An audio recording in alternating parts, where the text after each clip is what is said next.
بارے میں جو تردد کر رہے ہوتے ہیں، جو کوششیں کر رہے ہوتے ہیں، وہ بھی وہ جاری رکھتے ہیں، اور بڑے خوبیوں والے ڈاکٹر ہوتے ہیں، ان میں پڑھنے لکھنے کا ذوق بہت ہوتا ہے، اور یہ وہ بچے ہوتے ہیں جو ماں باپ کا کہا مانتے مانتے ان منزلوں کو حاصل کرتے ہیں، تو پھر ہمارا بھی کہا مانتے ہیں، تو ہمیں بھی ان کے ساتھ کام کرتے ہوئے مزہ آتا ہے۔ لیکن میں آپ کو بتاؤں کہ یہ D2 ہے جو ایکچولی ترقی ہے، لیکن ترقی نظر نہیں آتی۔ جی جی یہ پرسیپشن اس وقت یہ ہوتی ہے کہ میں کس جنجال میں پھنس گیا۔ کوئی ورکر ہے جو امیدیں لے کے آیا تھا کہ جاتے ہی میں تہلکہ مچا دوں گا اور تعریف کے ڈونگرے برسیں گے میرے اوپر، لیکن وہ ایک ایسی ٹیم کا حصہ جو بنتا ہے جہاں پہلے ہی بہت قابل لوگ موجود ہیں جنہوں نے اپنا مارک بنا دیا ہوتا ہے، تو کمپیریزن کرتے ہوئے ان کو تھوڑا سا مشکل اپنا آتی ہے۔ آپ کم نظر آتا ہے اور بڑی مشکل پیش آتی ہے، اور وہ جو ان کا سیلف امیج ہے وہ ڈسٹرب ہوتا ہے۔ ایسے میں یا تو وہ اپنے سیلف امیج پہ کام کر سکتے ہیں یا پھر وہ ایگزٹ کر سکتے ہیں، اور بعض لوگ انفارچونیٹلی پھر ایگزٹ بھی کرتے ہیں کیونکہ انہیں لگتا ہے کہ انہیں ہر دم جو ہے ایک لو فیلنگ ہو رہی ہوتی ہے۔ ایک ہائی پرفارمنگ ٹیم جہاں آپ سے بہت زیادہ ایکسپیکٹیشنز ہوتی ہیں، وہ اس ہائی پرفارمنگ ٹیم میں تھوڑے سے مس فٹ ہوتے سر، یہ ہیں، بھی تو جن ہوتا ہے کے کہ اوپر جیسے تھوڑی توجہ دینے کی ضرورت ہوتی ہے۔ اکثر تو آرگنائزیشنس جیسے اس کی چیز کے بھی چانسز ہوتے ہیں کہ کوئی آرگنائزیشن یہ دیکھے کہ کوئی انسان آیا اور جس موٹیویشن کے ساتھ یا جو کام کرنے کا جذبہ تھا اور کچھ عرصہ بعد وہ ڈائی ڈاؤن کیا، تو وہ یہ دیکھنے کے بجائے کہ اس کی اسکل امپروو ہوئی ہے، یہ دیکھیں کہ شاید اس کی خواہش کم ہو گئی ہے، تو اکثر فائر بھی کہ پھر D2 کی نہیں، D2 کی سٹیج پہ فائر کرنا تو بالکل ہی جہالت کہا جائے گا مینجمنٹ کی زبان میں۔ آپ میٹنگز کرتے ہیں، جیسے آپ انڈکٹ کرتے ہوئے انٹرویو کرتے ہیں، تو یہ آخری انٹرویو نہیں ہوتا، یہ پہلا انٹرویو ہوتا ہے۔ پھر مختلف سٹیجز پہ جب بیک اینڈ فورتھ جاتا ہے آپ کا سبارڈینیٹ، تو آپ اس کے ساتھ پھر انٹرویو کرتے رہتے ہیں، اور اس کے ساتھ تبادلہ خیال کرنے سے صورتحال بہتر ہو جاتی ہے۔ مینجمنٹ کہتے ہی اس چیز کو ہیں کہ آپ کسی کے ساتھ جو کچھ کرتے ہیں پہلے وہ اسے بتاتے ہیں، اور میں تو بہت حیران ہوتا ہوں کئی دفعہ۔ ایک اور جو پرسیپشن ہے کہ انسان انسانوں کو دیکھ کے سیکھتا ہے، تو ہمارے بہت سے نئے آنے والے اتنی تیزی سے سیکھتے ہیں کہ ہمیں حیران کر دیتے ہیں، کیونکہ ہمارے ہاں جو ٹرائنگولر سیشن ہوتا ہے یا جسے ہم سٹیک ہولڈر سیشن کہتے ہیں، جس میں روزانہ مریض بیٹھتے ہیں، ان کے فیملی والے بیٹھتے ہیں اور پروفیشنلز بھی بیٹھتے ہیں، تو پروفیشنل سٹیج سے بات چیت کر رہے ہوتے ہیں اور سامنے 100-150 لوگ ہوتے ہیں جو موجودہ مریض، ان کے فیملی والے، سابقہ مریض، ان کے فیملی والے، اور سابقہ مریض بھی اپنے جو فالو اپ کے لیے آتے ہیں۔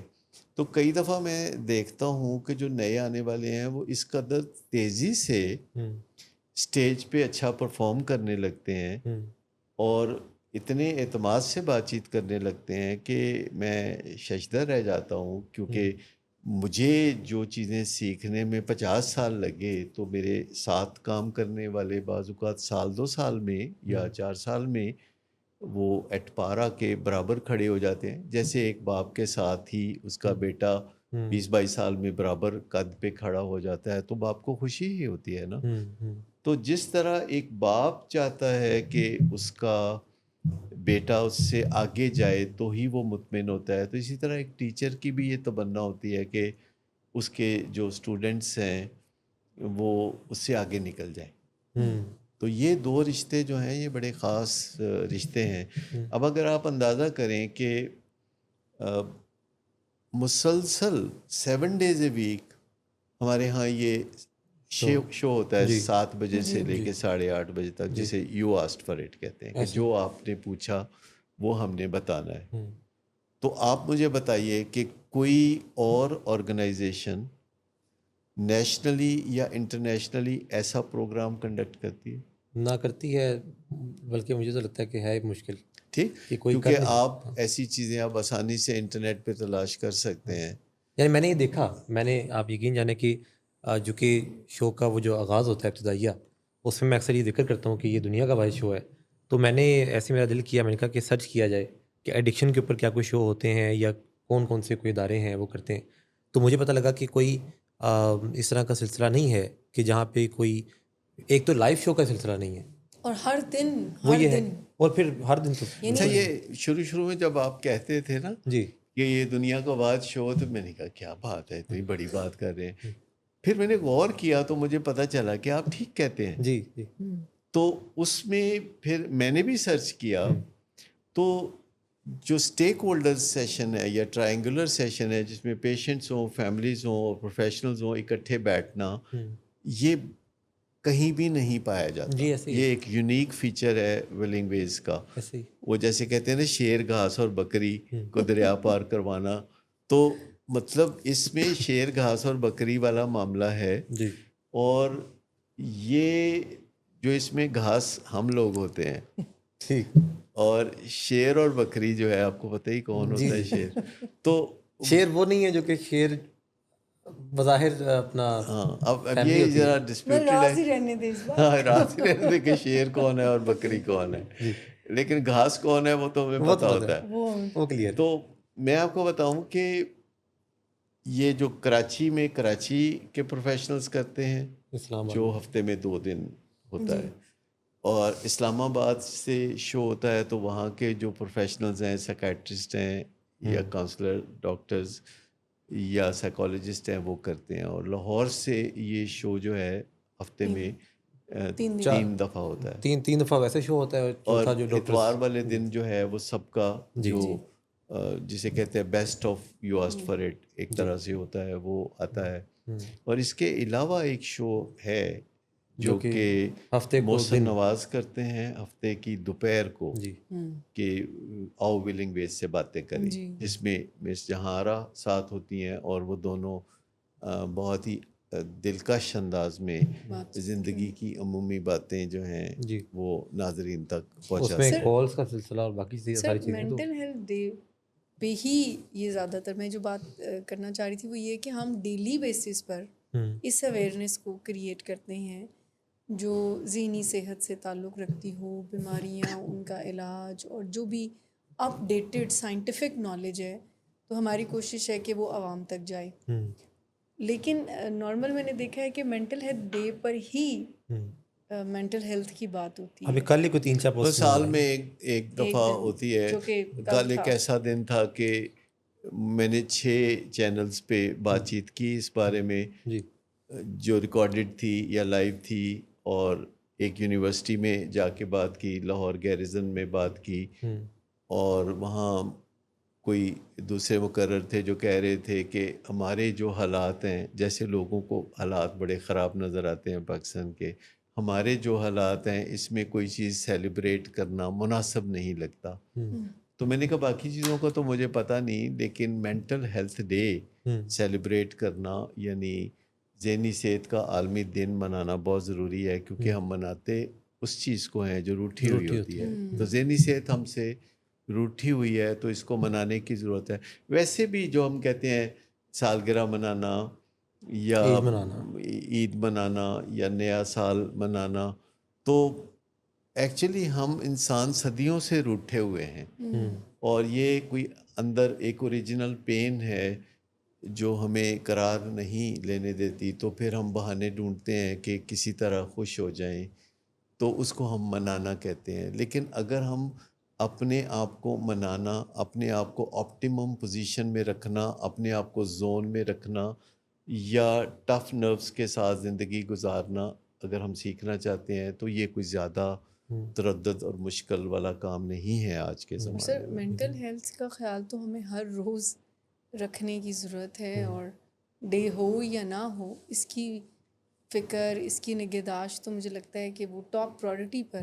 ایگزیکٹلی میں خود یہ دیکھ رہا تھا کہ وہ کل جب 3-4 پوسٹ میں دیکھیں کہ مینٹل ہیلتھ کے اوپر، تو مجھے ہوا میں کہا اسی طرح روز ہے گل کرنے کہ اس چیز کی تو ضرورت ہے کہ روز بات کی جائے کہ جیسے جسمانی صحت ہے ذہنی صحت بھی. اور میں آپ کو بتاؤں کہ بہت سی اویئرنیس بھی پیدا ہوئی ہے جی پچھلے خاص طور پر 15 سال سے جب سے ہم پروگرام کر رہے ہیں یو آسک فار اٹ، اور پھر مارننگ شوز میں جی میری شرکت بہت زیادہ رہی پچھلے 30-35 سال سے. جی جی تو اب چونکہ یوٹیوب پہ سارا وہ خزانہ محفوظ ہے، کوئی 11,000 کے قریب ویڈیوز ہیں جس میں کچھ لوگ ذرا مختصر دیکھنا پسند کرتے ہیں تو 90 سیکنڈ کی جو ریلز ہیں، ریلز پھر کچھ شارٹس. لوگ ذرا زیادہ تفصیل سے جاننا چاہتے ہیں تو اسی میں لنک ہوتا ہے.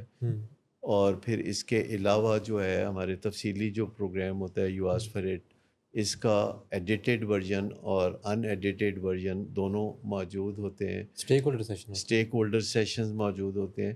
تو اگر ہم اپنی زندگی کو سہل بنانا چاہتے ہیں تو یہ جو وقت کی انویسٹمنٹ ہے جو ان ویڈیوز کو اور کتابوں کو پڑھنے میں آپ کو کرنا پڑتی ہے، تو یہ ساری ریمبرس ہو جاتی ہے. آپ کا اطمینان بڑھ جاتا ہے، آپ کا منافع بڑھ جاتا ہے، آپ جو کام بھی کرتے ہیں اس میں آپ کو مزہ آنے لگتا ہے. 21ویں صدی ہے یہ، تو یہ خیال رکھنا پڑے گا کہ اس کی پیس کے ساتھ چلنا ہے. اگر ہم ڈریگ کر رہے ہوں گے پیچھے تو پھر بہت بے چینی پیدا ہوتی ہے. 100 سال پہلے جن سکلز کے ساتھ انسان دنیا میں اچھی زندگی گزار سکتا تھا وہ سکلز اب کافی نہیں ہیں. ہمیں ہر گزرتے لمحے وقت کی رفتار کے ساتھ چلنا ضروری ہے، لیکن اس میں ایفرٹ لیسنس بہت ضروری ہے کہ ہم کسی تھکاوٹ کا شکار نہ ہو یا ہمیں زور نہ لگانا پڑے، کیونکہ جہاں وقت کی رفتار تیز ہوئی ہے وہاں ٹیکنالوجی کس قدر مدد کو آ گئی ہے، اور انسانوں کے درمیان جو مدد کا لین دین ہے وہ کتنا زیادہ ہو گیا. یعنی دیکھتے ہی دیکھتے کلچر بدل رہے ہیں، دیکھتے ہی دیکھتے جو ہیں ہمارا لائف سٹائل بدل رہا ہے اور فار دی بیٹر بدل رہا ہے موسٹلی، لیکن کہیں کہیں کباختیں بھی ہیں، کیونکہ چند چیزیں ہیں جو ابدی سچائیاں ہیں کہ آپ کو نیند تو بہرحال 8 گھنٹے پوری کرنی ہے، چاہے ٹیکنالوجی بہت زیادہ ہو، لیکن سونا اپنے لیے آپ نے خود ہی ہے، جیسے سانس آپ نے خود ہی لینا ہے. ایکسرسائز آپ کو کرنی ہی ہوگی، چاہے ٹیکنالوجی آپ کو کہے کہ آپ کوچ پوٹیٹو بن کے بیٹھے رہیں، لیکن ایکسرسائز آپ کو کرنی ہے. پھر آپ کتنی بھی ترقی کریں تو ریلیشن شپ تو آپ کو اچھے بنانے ہی ہے، کیونکہ اس کے بغیر آپ کا گزارا نہیں ہونے والا. جی اسی طرح کھانا پینا جو ہے ٹھیک کرنا پڑے گا، وہ ٹھیک کرنا پڑے گا. اگرچہ بہت سے لوگ دنیا میں سازش کرتے رہتے ہیں کہ آپ کو اوور ایٹنگ کرائیں، جی وہ ایسے ایسے کھانے ایجاد کرتے ہیں، ایسی ایسی ڈشز بناتے ہیں. میرے دیکھتے ہی دیکھتے لاہور میں 50 سال کے اندر اندر ایسے لاجواب کھانے آ گئے ہیں کہ اب آپ کو ہاتھ روکنا مشکل ہو جاتا ہے. لیکن آپ یہ چاہیں تو اپنے اندر اختیار حاصل کر سکتے ہیں کہ آپ ضرورت کے مطابق کھائیں، ہر چیز کھائیں، اور ڈھیر ساری نہ کھائیں، کیونکہ اگر آپ چکھ لیتے ہیں تو باقی سارا ایکشن ریپلے ہے. تو اگر آپ کا خیال ہے کہ آپ 2 پلیٹیں کھائیں گے تو کھا لیں گے، آپ 2 پلیٹوں نے بھی ختم ہو جانا ہے اور تیسری کی خواہش رہے گی. لہذا بہتر یہ ہے کہ اتنا کھائیں جتنا کہ آپ کو لطف آئے، کیونکہ جو ہی آپ کھانا شروع کرتے ہیں تو آہستہ آہستہ اس کا لطف پھر کم ہو رہا ہوتا ہے. اور اگر آپ کوئی چیز کھانا شروع کرتے ہیں تو جب آپ کو ابھی بہت زیادہ لطف آ رہا ہوتا ہے تو اگر آپ وہیں چھوڑ دیں تو آپ کی میموری بڑی اچھی ڈیولپ ہوگی. لیکن اگر آپ کھانا شروع کر لیتے ہیں اس آس پر کہ جب کھانا ختم ہو جائے گا یا پھر آپ ختم ہو جائیں گے تو پھر چھوڑیں گے، تو اس کے نتائج اچھے نہیں. سر ہر چیز کا، جیسے کھانے کی بات آپ نے کی، تعلقات کی بات کی، اوور آل کریئر یا پروفیشنل لائف کی بات بھی ہم کریں، مینٹل ہیلتھ تو ٹاپ پرائورٹی پر رہے گی. اگر آپ ان آرڈر ہیں تو ہی آپ اپنی کیپیسٹیز کو بیسٹ پرفارم کر سکتے ہیں. اور اس کا نالج لینا صرف یہی نہیں کہ ہمیں اپنی مینٹل ہیلتھ پہ کام کرنا چاہیے یا سے نو ٹو ڈرگز والی بات. جیسے آپ نے سمپل سے یہ 4 اسٹیپس بتائے ہیں کہ اگر کوئی آج سے بھی اس کا خیال رکھے، واک ایکسرسائز کو اپنی زندگی کا لازمی حصہ بنائے، کھانے پینے میں احتیاطیں ایسے کرے کہ صحیح ٹائم پر صحیح پورشن جو ہے وہ لینا شروع کرے اور بیلنس ڈائٹ کو فالو کرے اور نیند کو کبھی کمپرومائز نہ کرے. یعنی نیند ایک وہ ایسا اہم ایلیمنٹ ہے فار دا مینٹل ہیلتھ کہ اگر آپ اس کو کمپرومائز کرتے ہیں تو میں نے یہ بھی کہیں پہ پڑھا ریسرچ میں کہ آپ کا جینیٹک میک اپ اگر نہیں بھی ہے سائیکیٹرک چیلنج کا تو نیند خراب کرنے سے وہ پرابلم آنا شروع ہو جائے گی. اور تعلقات میں اطمینان اور ان کو پرسکون بنانے کی جدوجہد کرتے رہنا. سو اگر یہ 4 چیزیں کوئی اپنی زندگی میں آج سے بہتر کرنا شروع کرتا ہے تو نہ صرف مینٹل ہیلتھ فزیکل ہیلتھ بھی اس سے بہت بہتر میں آپ کو ہوتی ہے. بتاؤں بہت سے ڈس آرڈرز جن کو ہم جینیٹک ڈس آرڈرز کہتے ہیں، ان 4 چیزوں کی مدد سے آپ جینز کو شکست دے سکتے ہیں. کیونکہ جینز کا فلرش کرنا یا نہ کرنا یہ آپ کے طرز عمل پر ہے. لیکن میں آپ کو بتاؤں کہ جو صحبت کا اثر ہے وہ اتنا اسٹرانگ ہوتا ہے کہ چاہے ہمیں کتنا بھی مان ہو کہ ہم بڑے سمجھدار ہیں، اگر ہماری صحبت اچھی نہیں ہے تو جلد ہی ہم اپنے آپ کو پٹری سے اترتے ہوئے دیکھیں گے. لہذا جینس تو ہم اپنی سلیکٹ نہیں کر سکتے، صحبت سلیکٹ کر سکتے، لیکن صحبت ایک ایسی چیز ہے جو حتمی فیصلہ کرنے والی چیز ہے، وہ ہم اپنے لیے سلیکٹ کر سکتے ہیں. اور اس گمان میں کوئی نہ رہے کہ میں بہت سیانہ ہوں، بہت سمجھدار ہوں، صحبت کا اثر مجھ پر نہیں ہوگا. ایسا نہیں ہے. ہم سب صحبت کے زیر اثر بدلتے ہیں، شیپ اپ ہوتے ہیں، اس سے ہماری ڈیسٹنی بنتی ہے. جو سائنس کہتی ہے اس کو مان لینا چاہیے، اس میں اپنے آپ کو کوئی علیحدہ 30 مار خان سمجھنا تو اس سے تو لیکن نقصان. سائنس کی ہم اس لیے نہیں مانتے کہ سائنس میں معافی کوئی نہیں ہے. سائنس کہتی ہے کہ جو آپ کریں گے سو بھریں گے. سائنس آپ کو کبھی معافی نہیں دیتی. جی.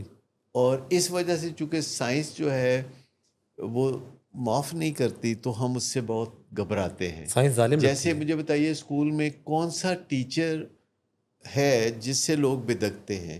وہ جو سخت ہوتا ہے ڈسپلن میں، یا جو کہتا ہے اپنی مرضی کا؟ جو سخت ہوتا ہے. جو سخت ہوتا ہے. لیکن اس وقت وہ برا لگتا ہے، لیکن جب آپ فارغ التحصیل ہوتے ہیں تو آپ کو کون سا ٹیچر یاد آتا ہے؟ وہی. تو سائنس بھی ایک ایسا ٹیچر ہے جو کہ آپ کو کبھی معافی کی گنجائش نہیں دیتا. وہ کہتے ہیں کہ جو آپ کریں گے اس کا نتیجہ آپ حاصل کریں گے. ہاں اگر آپ آگے اپنا طرز عمل بدل لیں گے تو جلد ہی آپ بہتری سے فائدہ اٹھائیں گے. یعنی سائنس کا تعلق حقائق سے ہے، وہ اس چیز کی ذمہ داری نہیں لیتا کہ آپ کو اچھا لگے گا یا برا لگے گا. ویلیو نیوٹرل ہے نا سائنس، ویلیو نیوٹرل ہے. وہ آپ کو کاز اینڈ افیکٹ کی بات کرتے وقت as you sow shall you reap. جی. تو یہ جو سیدھی سیدھی کھری باتیں ہیں یہ سائنس کرتی ہے تو لوگ ذرا بدکتے ہیں. ہم چاہتے ہیں کہ لوگ ہمیں یہ تسلی دیتے رہیں کہ خیر ہے، کچھ نہیں، ٹھیک ہو ہے، انشاءاللہ سب ٹھیک ہو جائے گا. اللہ خیر کرے گا. ہاں. تو یہ جو ساری چیزیں ہیں، جو ذمہ داری نہ لینے والی بات ہے، تو یہ جو ہم ہر معاملے میں اوپر دیکھتے ہیں کہ اللہ کرے گا، تو اللہ ہر معاملے میں نیچے دیکھ رہا ہوتا ہے کہ میرا بندہ کرے گا. اب اللہ کی مرضی چلتی ہے تو اللہ کی مرضی ہے کہ بندہ کچھ کرے گا. تو یہ اللہ تعالیٰ نے جو دنیا ہے یہ بندے کے سپرد کی کہ اس کو سجاؤ بناؤ، اپنا نائب بنا کے بھیجا. اور یہ جتنے بھی ہم قوانین یا سائنس کے قوانین دریافت کرتے ہیں یہ ہم دریافت کرتے ہیں، ہم ایجاد نہیں کرتے. یہ اللہ تعالیٰ نے قوانین بنا رکھے ہیں. یہ جو گریوٹی کا قانون ہے یا کوئی حرکت کے قوانین ہے یا لا آف ہارویسٹ ہے، یہ سارے کے سارے قوانین اللہ نے بنا رکھے ہیں. اور پھر یہ دنیا ہمارے سپرد کی کہ ان قوانین کو ایکسپلور کرو اور اس کے مطابق دنیا کو سجاؤ اور سنوارو. اور انسان ایسا کر رہا ہے. ابھی جو آپ نے، ہم پہلے بات کر رہے تھے اس شو کے حوالے سے، تو اختتام کے اوپر وہی جیسے ہے کہ شکوہ ظلمت شب سے تو کہیں بہتر تھا، اپنے حصے کی کچھ شمع جلاتے جاتے. تو یہ تو ہم اپنے حصے کا ہی کام کر رہے ہیں. یہ کہا جا سکتا ہے کہ مینٹل ہیلتھ جو ہے وہ اس کے اوپر کام نہیں ہوتا، یا یہ کہا جا سکتا ہے کہ اس کو منایا نہیں جانا چاہیے، یا اب کیا ہی کرنا. تو اصل چیز تو یہ ہے کہ ہم کیا کر رہے ہیں وہ میٹر کرتا ہے. تو ہم تو ڈیلی شو کر رہے ہیں، جو کہ آپ لوگ دیکھتے ہیں اور اس کو پسند کرتے ہیں. ڈاکٹر صاحب کا بہت شکریہ. مشمل آپ کا بہت شکریہ. آپ کا بہت شکریہ دیکھنے کے لیے, اور اپنے پیاروں کا بہت سارا خیال رکھیے. اللہ حافظ ناصر.